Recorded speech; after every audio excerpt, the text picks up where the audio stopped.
Hey everyone, welcome back to a new video series. Last month we remade one of our older games to start the year off with something easy. This month we'll be doing something a bit different. For this game we wanted to create something new but still keep it simple. For inspiration we looked back to the old MS-DOS games we used to play as kids. And yes, we are that old. The main inspiration comes from two old games released by Electronic Arts. Skate or Die, released in 1988, and Ski or Die, released in 1990. Both of these games feature a race and time trial mode, where the player has to beat an AI opponent or the clock, respectively.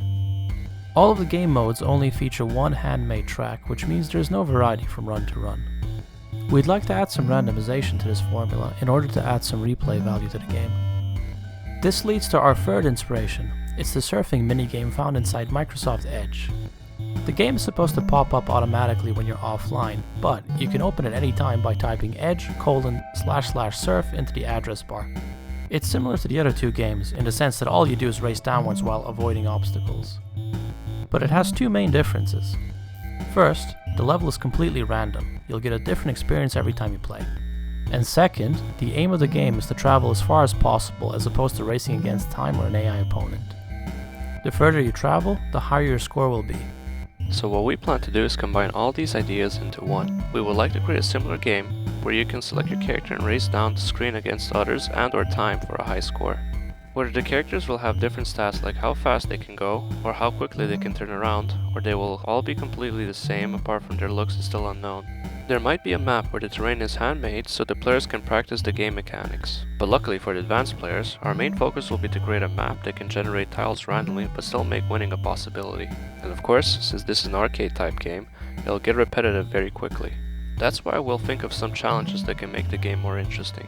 Maybe a handmade map that's like an obstacle course and the player must make pixel perfect moves to win. The game will feature a pixel art style and winter theme. For the artwork, we'll be using Aseprite again. Unlike the last project, we're not limiting ourselves to only two colors, but rather a full palette. And since we don't have any old artwork to reuse, you'll get to see our process of making artwork from scratch. We'll start off with basic shapes of different colors for the prototype.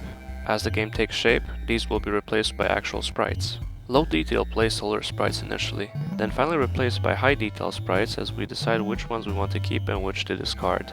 We'll also go through the process of composing music and sound design. We don't typically start working on audio near the start of the project, so you won't see any audio tips until a later video.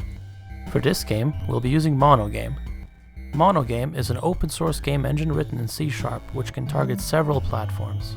I've been using C# for nearly a decade now, so it'll be nice to use a more powerful language that I'm very familiar with. Monogame is an unofficial successor to the XNA game framework by Microsoft.